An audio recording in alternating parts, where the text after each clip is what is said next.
So the next panel is on gaming and GameFi and different gaming strategies. And I have to say this is extremely relevant because our kids, our children, like my kid is already in Metaverse. I don't have to educate him. He knows a lot more about Metaverse than I do, a lot more about gaming than I do, of course. And I think this is extremely important for us to keep up with those trends. And I'm happy to introduce our esteemed panelists and an amazing moderator, Dustin Plantholt, founder of Plantholt Advisory, the crypto count of Monaco, Forbes Monaco editor, and numerous titles that I'm sure you will add yourself. Dustin, please give it up for Dustin. You're going to be seeing him a lot during the next 2 days. Thank you, everybody. And I want to give it up to you, Olga. You are fantastic. Let's give her a round of applause. And Paris, amazing performance as well. Thank you so much. Thank you. And if I can have our panelists get ready, thank you for joining us today here at the MetaWeek. My name is Dustin Plantholt. I am the Forbes Monaco crypto editor. I'm also an advisor in this industry to emerging companies and to brands that are trying to figure out how they fit in. And so I'm excited today to bring up our panelists, Vlatko, George, Alex, and Dominic, as we learn from their perspective the way that they see the world, knowing that each of us, well, we see things slightly different. Panelists, come on up. George.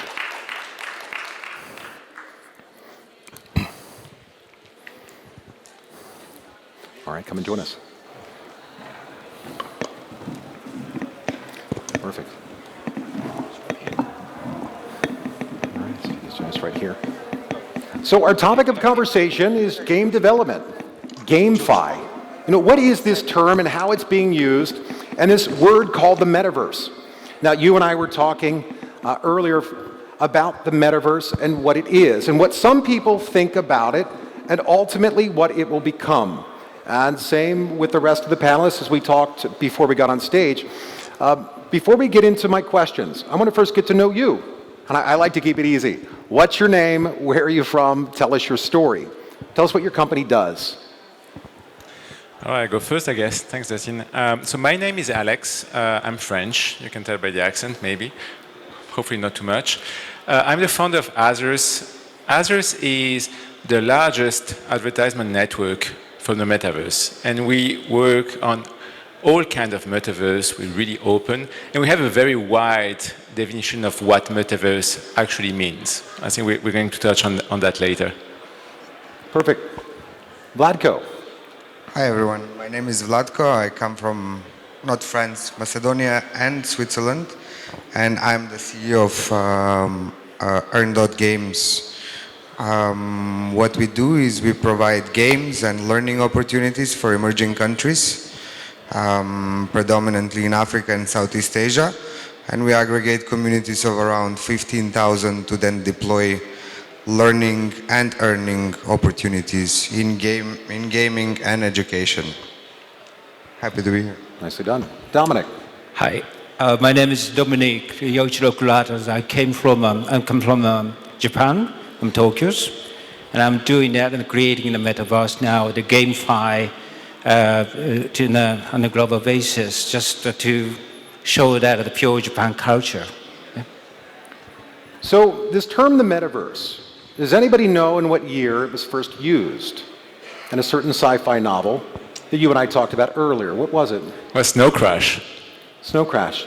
Now, you have been in the industry as an investor. And while we're not here to talk about how to invest in something, in 2013, you bought Bitcoin. In 2014, you lost your Bitcoin.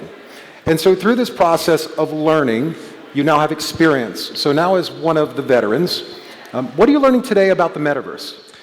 Look, I think everybody in this room is looking at the metaverse today as a 3D world, just like it was described in Snow Crash or in so many other novels. But I have kind of a different perspective about what it really means intrinsically, and we don't know really what it's going to become. because everybody is building it today. So my definition of the metaverse and the way I frame it is a dense space of the internet where a lot of people are having a shared experience in real time live. So if you take that definition, yes, of course, going into a concert in Fortnite, that can be a metaverse. Going into the sandbox, that can be a metaverse. Watching Pokemon with 50,000 other people on Twitch, that's very much a metaverse too. Everything that basically creates a shared experience on a slice of the internet that's interactive qualifies as a metaverse. Now, blockchain brings new things to it, like your digital ownership, your digital self that you get to own and that you get to carry. There's a lot of more that makes you not just a visitor to that metaverse, but an owner, or at least a self-presence in that space, and that's super exciting. But at the end of the day, it's a shared social experience in the digital world. And so let's talk about that a little bit. Vlatko, is that you're a technologist. You've seen Web 1, that was the read-only stage. That was the early days of the internet. Then we went on to Web 2, which was that social sharing aspect where you could read and you could ultimately write. Then we shifted to this new Web 3 term, this idea of read, write, and own. So as you're seeing this progression, and now we're in this new type of world that's being created, this alternate internet, where do we go from here? Very good point, Dustin. Well, we haven't shifted yet. We are shifting. We are experiencing this change in between Web 2 and Web 3, and that's why it's ever more important that we do things right this time around. So we have seen the internet bubble, and we have seen Web 1 environments in the late 80s, early 90s, also the dot-com boom, Facebooks, and all these kinds of, let's say, public companies that have enormous value but have then locked the values of their users in some kind of shareholder boards that then they decide on the fate of that particular, let's say, social network and whatnot. Where do we go from here? Actually, it's a very good question, which Martin Luther asked on his last speech, and then they shot him. So I don't know if it's the right question to ask on stage, but I commend your bravery. Yeah, so we can go either to one extreme, which is distributing stakeholder value instead of distributing shareholder value. That's the extreme that I would say most of the propagators on the decentralization space and crypto would actually argue, that we need to give back to the users, we need to give back to the participants of these ecosystems, and equally share based on performance and contributions within that ecosystem. On the other side, the leitmotif would be just make the world, make the internet space better for everybody's experience. Of course, if you ask me personally, I would much rather see equal distribution or performance-based distribution for each and every one of us, our participation into these networked systems, therefore redistributing value to the stakeholders of these networks. Well said. Dominic, now you are from Japan. And I don't know if anybody's ever been to Japan. I have not. But I do work with companies around the world, and I meet a lot of people that are focused on helping people in different countries. Yet they're building businesses where they don't know enough about the culture.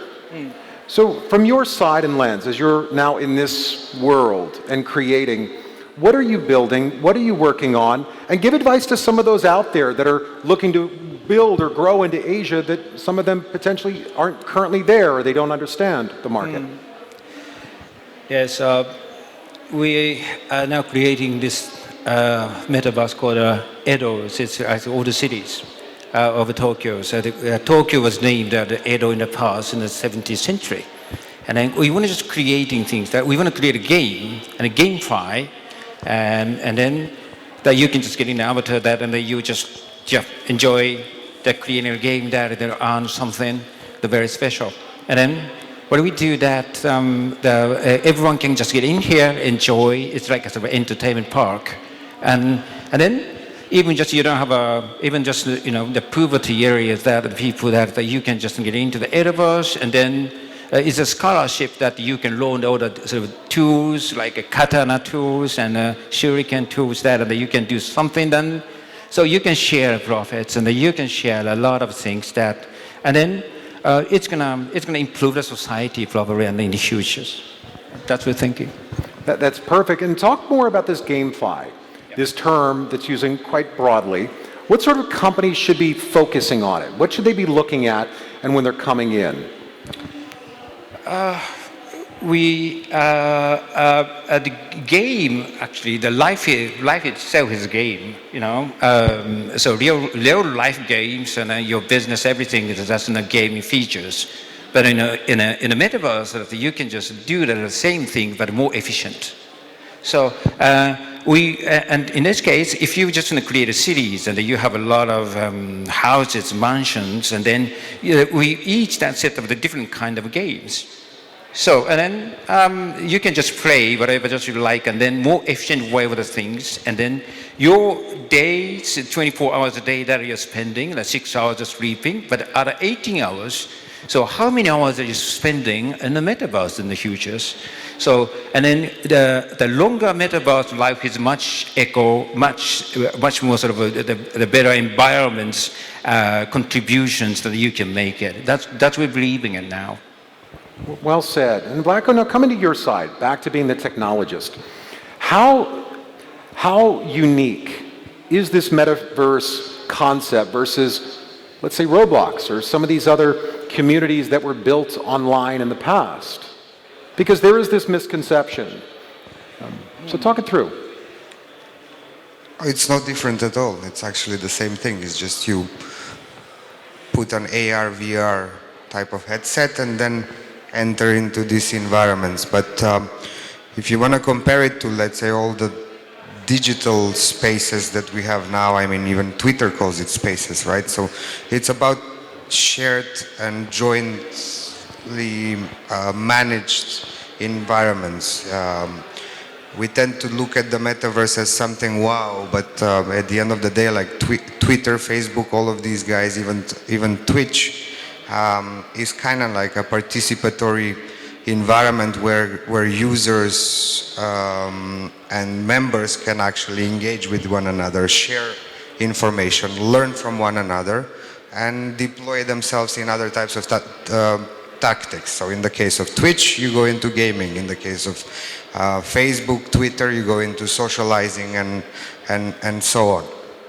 Now, what the difference is between what the metaverse will be in the future and what we consider shared and, let's say, cooperative spaces currently in the internet realm is that Web3 or connect your wallet type of environment, where by connecting a wallet, which is then personally attributed to an individual, and now we go into the realm of decentralized and identification, then we are able to track personally what our digital footprint has been online. In terms of whether AR or VR will change our experience interaction with the web, I highly doubt it. I actually have a story just to build on that I would like to share. So back in the early 2000s, there was that thing called Second Life. Any one of you ever been on Second Life? All right. So 2003, my first company, we ended up building cool bridges between the real life and the VR world. I was in the first conferences. I had a ton of stuff on my island. I own an island in Second Life. It was a big deal. It was super expensive back in the days. A couple of years ago, maybe like last year, I was like, hey, where's my island? I tried to log back in. And basically, I was logged out of all my digital assets that I had. So this is where the blockchain and the wallet and the ownership actually matters. Like, years of investment and assets that we built were just taken out from our pockets because that centralized organization decided, hey, you have not paid your island. You are doomed. It's over. We erased everything you had. It's exactly what we look. That's the next level. So maybe the same technological layer, but that level of ownership and the fact that it's in your wallet, it's in your pocket, it's your responsibility, but it's also yours, makes a ton of difference. Yeah, I agree with that, actually. The whole things that in the metaverse, just linked with this blockchain, will be actually really valuable in the futures. And then, of course, it's a pretty much decentralized, and then a Web3 approach and then you can just having some NFTs, and the NFTs it's really a valuable asset in the metaverse in the future and that we have to just sustain the value in the future. So now we're creating the way that and how to just make just to keep the value on NFTs. But at least that what we can see that it's actually it's recorded in the blockchain. This is very important things. Yeah. Beautifully put. And Alex, you come from the world of advertising inside the metaverse. Do you believe, from your perspective of what you're doing in the industry, that every advertising agency globally or every large corporation, small, mid-size, should be allocating a line item towards the metaverse? I mean, totally. The way we think and the way we're thinking about advertisement in the metaverse is it's a new medium, just like Google built Google Ads for the Web 1, and you have other ads for Web 2 on Twitter, on Snapchat. The metaverse is different. You're not going to be putting, I don't know, like a 30-second video ad break during your Roblox session. That doesn't work. An ad in the metaverse is a different format. It has to blend, it has to augment the experience, or at least blend into that experience so it doesn't break it. There's nothing worse, and we've all had so many ads. If you play like casual games on your mobile phone, there's nothing worse than having to stop your gaming session because there's an ad. And okay, you have to watch it because they have to make money. It's a free-to-play, but still, it's so annoying. And you don't want that for the metaverse. It doesn't work, and creates a wrong impression to the audience. Like that, they hate this brand for doing that to you. You were playing and having fun. So it's all about reimagining what does it mean for a brand to exist in that space. And it's not about just putting your brand on a billboard. It's about creating connection with an audience that's meaningful and that's a part of that new experience. That's a social, interactive, massively multiplayer experience. So that's really what fascinates me, and what gets us excited is really building those new formats with the agencies, with the brands, and trying new things and creating those and measuring in real time the fun and the engagement that we get to the viewers. And back to the blockchain, giving back, because it's all about aligning incentives and making sure that if you play, if you have fun, if you generate value for the brand, as a player, you should get a piece of that.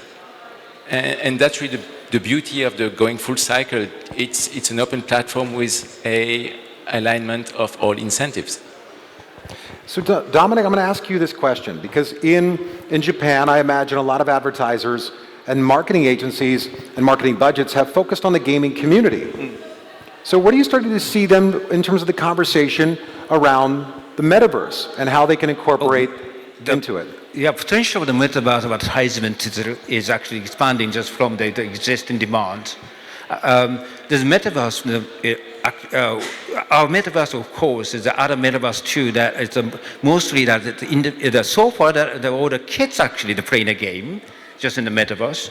But in the future that, whole sort of adults in the, we're just playing the games and GameFi and spending money and earning the monies, and then we're just making some of the sort of real life in the virtual space. So in this case, all the sort of the large companies and also all the sort of the normal advertisers actually, just make some of the advertisement in the virtual spaces in the futures.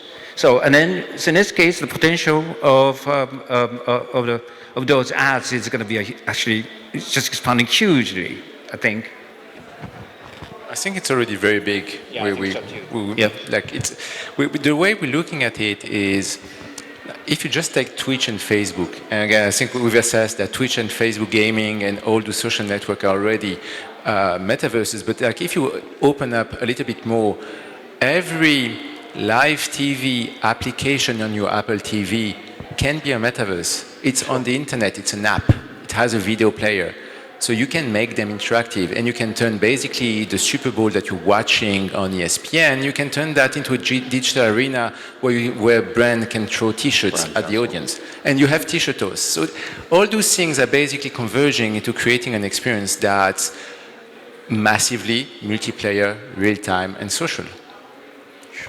So I was relatively recently in Romania. I don't know if anybody's ever been there, but I was there visiting a company called Wham.app, and they're into hyper-casual gaming. Now, I didn't know what that meant, and they broke it down for me. And so, Vlatko, I'd love to hear your perspective on hyper-casual gaming in terms of GameFi. These are easy games.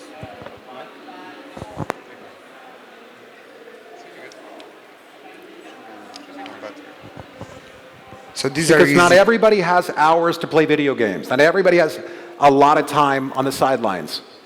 Correct. So these are easy games that you play, let's say, in between 10 to 5 minutes on the get-go to kind of get a little bit more activity. And what is interesting about hyper-casual games is that now with the whole play-to-earn environment, you're able to actually earn revenue within, let's say, a 2 to 5 minute game that you're actually playing on the get-go. Another interesting fact is that most of us, even though we say that we're not gaming, but if you look at our phones, I'd say like 90% of us here actually have some kind of a ridiculous hyper-casual game that we're playing. On the back end of that is that we don't get to earn nor learn anything from that hyper-casual games. Like my co-peers has said that we are being fed with advertisement. We even have to sometimes wait another minute or so to play that hyper-casual game, and that publisher is actually earning the money, and that all goes back to actually redistributing value into the whole stakeholders environment. I think in the future hyper-casual games will become even more popular just because we will be able to redistribute value back to the users and players that are playing. And also we will be able to learn through them because what TikTok is actually showing is that the youth and the population coming into the internet right now is ever more interested in consuming content which is, 10, 15, up to 1 minute long. And back to your side, Dominic, what are you starting to see? What sort of trends among gamers? Are they sitting down for 4 hours and coming back and going, wow, 4 hours is gone, or? Yeah, we had a Pokemon Go in the past that even just play the game a lot. Yeah, we're spending a huge amount of hours that a day. But the kids and the adults are really different, The kids really love the battle game. But, adults like us actually just, it's too really hard just to do battles. In this case, the simple game is better, but, exciting game is much better. So then we had to just develop something like really special just for the adults. This is very important for me. And coming back over to you, Alex, an Avatar. Anybody ever seen that movie? I love it, by the way. One of the best movies out there, Avatar. But this concept of avatars will matter in the metaverse because it will be you. It will be the brand. And everything will pull into it because the internet, and this is something some of us are learning, and even though we're adults, the internet never forgets. When you put it out there, it lives forever. So if you're putting out data about yourself and some others that are collecting data, this will be transferring with you. So the creation of an avatar, not just your picture, but what will it become? And how could we start preparing today? Yeah, this is not working. So I think, again, the avatar, I'm not going to look at it as a 3D character. It can be a 3D character, but for me, the avatar is the sum of all the things you love. And I'll be in 2 days in a panel in Singapore for a sports conference. And sports has been doing so many really cool things about collectibles. And it's for me, the way I'm looking at it is like a new proof of fandom. I'm going to be supporting this team. I'm going to buy the merch, the digital merch of this team. And it's really starting to put together things that you care about and that represent who you are, what is your identity. Just like you've been collecting physical art, sneakers in the real life, the avatar is not necessarily things you wear. It doesn't necessarily look like a t-shirt, but it can be things you care about and that are part of that digital self that you're projecting to others and that can be seen as being you. So I have a couple of NFTs that I care about that I'm not going to sell because I like them. It's not about flipping them, it's just like I feel they represent me. And a few things that I have, like I have that proof, that NFT that proves out that I lost 50 Bitcoins in 2014. That's cool, I'm going to keep that one. It's like, and maybe like lose a tear or two on it. But all those things are basically part of the history and build your profile. And the profile doesn't have to be 3D, it can be. But it's digital things that you own that are attached to your identity and that you care about. That's your avatar. Coming over back to you, Dominic, regarding NFT assets, and we're not talking about the ugly-looking JPEG images, but NFT assets, the tie-in to the metaverse. Yeah, the metaverse, this is the space that actually you can utilize. In this case, it's everything in the metaverse should be the assets. So even just in a property, yeah, it's these days actually in the sandbox and selling that land NFTs. Yeah, but land is very important. It's because that we just they're standing on the grounds. So in this case, yeah, it should be marketable and also it should be the valuable too. And then. So you can just utilize things, everything, even just in order the good like a katana, Japanese sword, we can just create the NFTs. But people, this should be really collectible. It's like art because it's an I'm the art company that in art is very important for this. If it's beautiful, you want to just keep holding it, and the people want to just buy it, and then it's valued up. So this can actually be very important for the NFTs.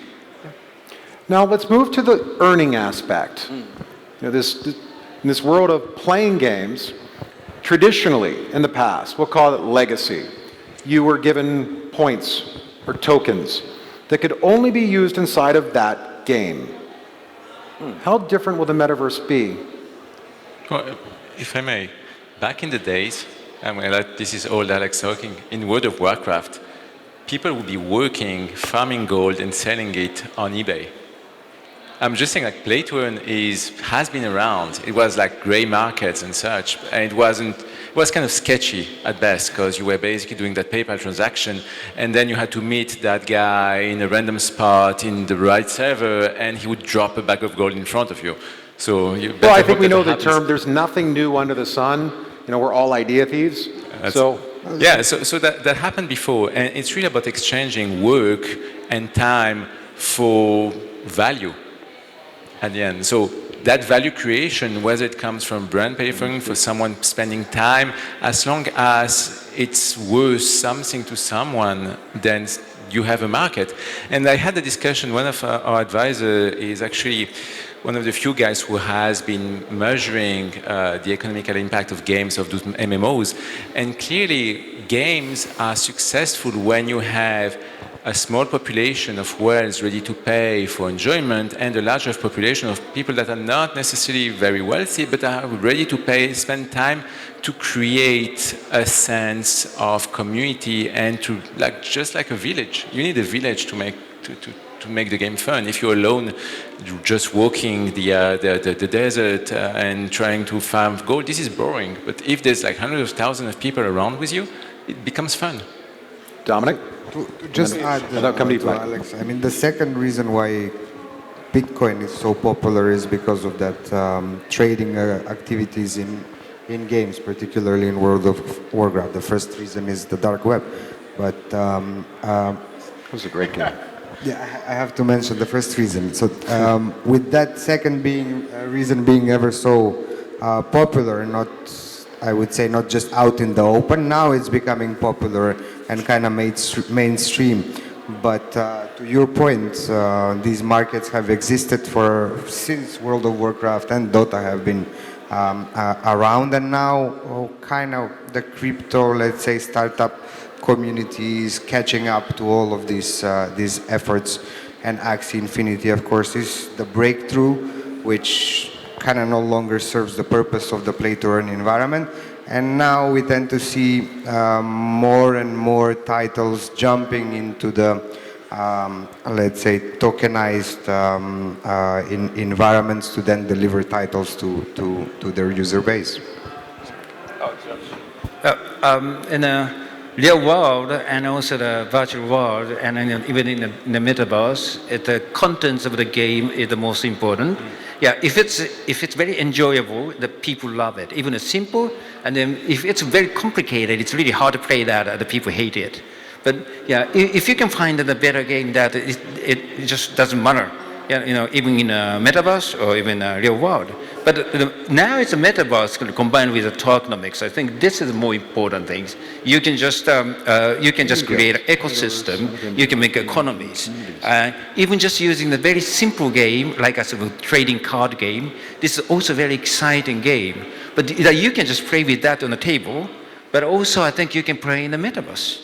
And then metaverse that's much easier because it's going to be actually it's just order coded in the transaction and the blockchains.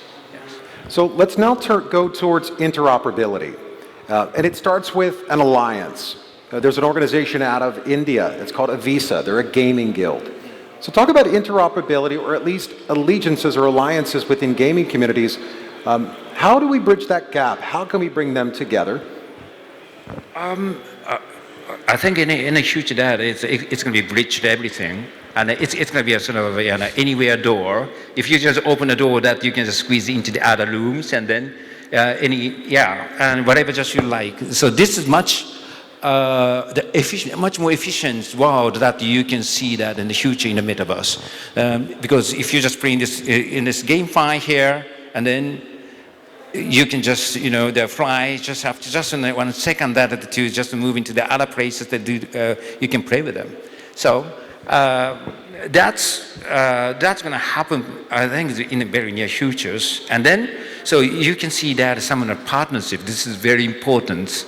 And also, I think even in the one metaverse, the metaverse is a really huge space. In this case, there are a lot of games. So in this case, it's a gaming company can just squeeze in the different gaming companies squeezing in this metaverse. In this case, the many different game companies can just living in the same metaverse in the future too. Well, what I would add to that is that it's such a complicated problem that you're opening that no one has actually solved interoperability. I think what people don't realize is that behind that very simple idea is that, hey, this is a bottle in Metaverse A, I'm sending it to Metaverse B, it's still a bottle. But that bottle, this one doesn't, well, actually it does. There's water in it.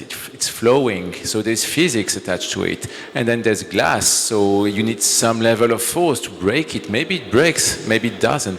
But that asset is actually comes with so many properties that are so intricate to describe and usually so close to the way that that metaverse has been built, the way that it handles physics, the way that it handles all those properties, that basically I haven't seen yet two metaverses built on different technology able to interoperate because of the amount of complexity that a simple water bottle can be. When it comes to interoperability, you have to understand that there are two layers, right? One is the distributed ledger technologies, which we are currently experiencing some kind of innovation there with swaps and bridges to shift from one network into another. Now, when you go into the interoperability of the tech stack that the metaverses are supposed to be built on, now that's a completely different environment. Moving from Unreal Engine to any other type of, let's say, gaming/environment engines is going to be a complete disaster. So effectively, even waiting for the new update of Unreal, you would have to redo everything all together again in order to make your environments back to the new updates or the new patches that Unreal has experienced. So in that regard, I think we still have a lot to do. Not necessarily on the fuss and the fluff like Metaverse, wow, it's going to change.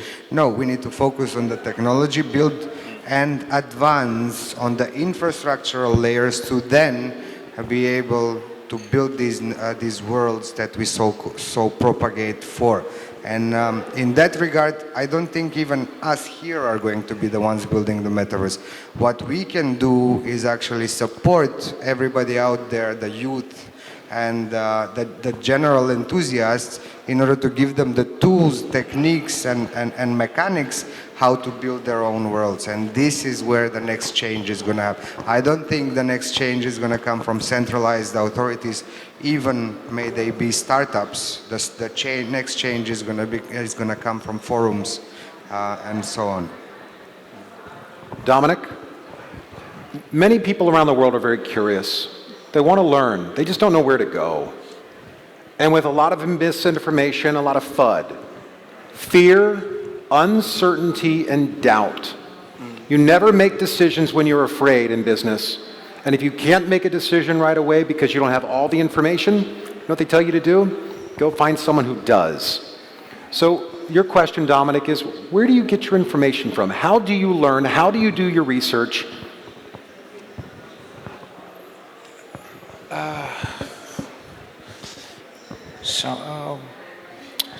It's really hard actually to answer that, you know. I don't know. Yeah, probably, yes. But yeah, YouTube, of course, SNS, and but I don't know. It's just experience, actually, yeah. I don't know. How to say? Can you answer that? I mean, I can answer for myself a lot of those things. And I think this is the reality is that nobody knows what we're doing. We're all figuring it out. We're building that new thing together. So it's really people in the room trying things, sharing what they're doing, talking about it, and iterating. So I don't think that the reality is that metaverse, blockchain, it's so new, like literally we don't have TCP/IP yet for the internet. We're still building, and since we're still building, we're all trying together. So there's crumbs all over the place, and it's really about sharing, going to conferences, exchanging, and just trying new things. You know, so I get to work with some really cool organizations around the world, some really amazing companies, like GamerHash, a gaming guild, and Avisa, a gaming guild. Because even as you've heard from the experts, even they're saying, it wasn't all in one place. It was actually all over the place. And there is a lot of chaos in this industry. It's new. When you compare this asset class, because all of this, including NFTs, they're an asset class. But you compare it to the early days of, let's say, the stock exchange. I mean, the stock exchange in the United States alone is over 130 years old.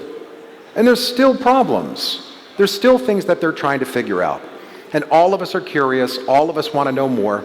I get asked the question around the world all the time by some of the most powerful and wealthiest people, where do I go learn? And I will tell you this, that when this industry, the gaming community, can solve that and come together to unify, then the rest of the world will join because their success will depend upon it. Thank you everybody for your time. Thank you so much to our panelists, and we're letting you out 3 minutes early. Thank you everybody. Thank you everyone. Thank you.